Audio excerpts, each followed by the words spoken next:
నమస్తే అమ్మా. ఈసారి బల్కంపేట బోనాల పండుగ ఎట్లా జరుగుతుందమ్మా? కిందసారితో పోలిస్తే అయితే ఈసారి చాలా చక్కగా జరిగింది. ఎక్కడ కూడా చికాకులు అలాంటివి అయితే నాకైతే కనిపించలేదు. కిందటిసారి దారిలో ఎలా పడితే అలా రావడం కానీ, ఎక్కడ పడితే అక్కడ అన్ని దారిలోనే విస్తారాలు అవన్నీ పోసుకోవడం, బోనాలు ఒకదానికొకటి తగలడము, దారి మాకు గనాదులకు సపరేట్గా ఇవ్వకపోవడము చాలా ఇబ్బంది అయింది. పెద్ద పెద్ద గనాదులను కూడా బారికేడ్ల దగ్గర నిలిపివేయడం అలాంటివన్నీ జరిగాయి.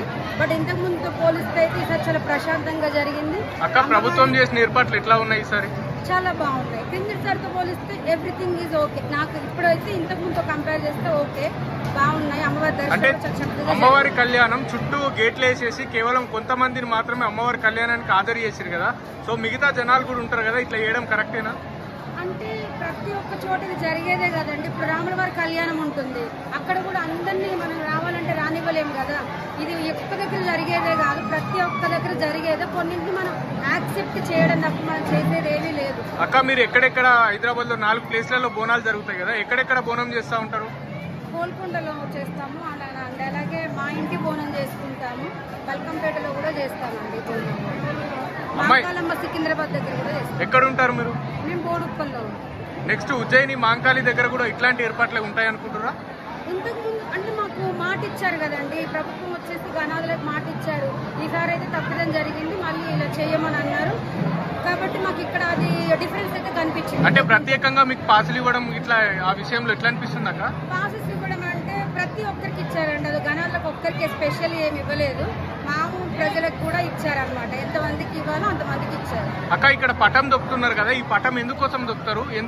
చాలా మంది వస్తున్నారు, ఎక్కడెక్కడ నుంచి వచ్చి ఇక్కడ పటం దొక్కుతున్నారు కదా. తల్లి లగ్గం జరిగినప్పుడు ఇప్పటి నుంచి వచ్చింది కాదండి, ఇది జమదగ్ని రేణుక ఎల్లమ్మల తల్లి కళ్యాణం జరిగినప్పుడే ఆ విధంగా పంచరంగుల పట్నం వేయడము, అమ్మవారు దాన్ని తొక్కడము, ఆనందంగా పరవశించిపోవడము, అది మాకు గనాదులకి అమ్మవారు చేస్తుంది కాబట్టి ఆమె బిడ్డలము మా మీదకి వస్తుంది కాబట్టి అది మాకు కూడా వంశపారంపర్యంగా మనకి ఎలా వస్తాయో ఇది గనాదులకు మా అమ్మవారి నుంచి మాకు అలా వచ్చింది. అమ్మ, మీరు శివశక్తి జోగిన?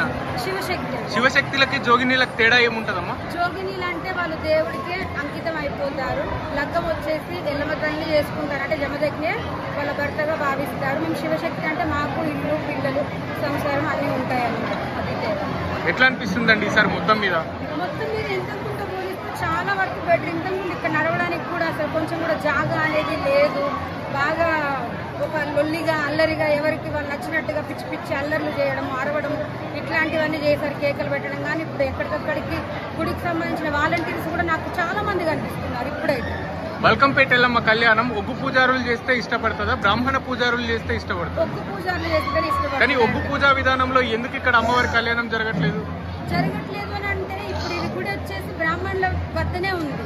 ఒక్కొక్క దగ్గర ఏంటంటే మా దేవుడు వచ్చే వాళ్ళని మేము చూసుకుంటాము, ఒక్కొక్క దగ్గర బ్రాహ్మణులు చూసుకుంటారు. ఇక్కడ గుడి అంతా చూసుకునేది బ్రాహ్మణులే కదండి, సో మరి వాళ్ళనే చేయనివ్వాలి కదా, అందుకని. ఓకే అండి, థ్యాంక్ యూ.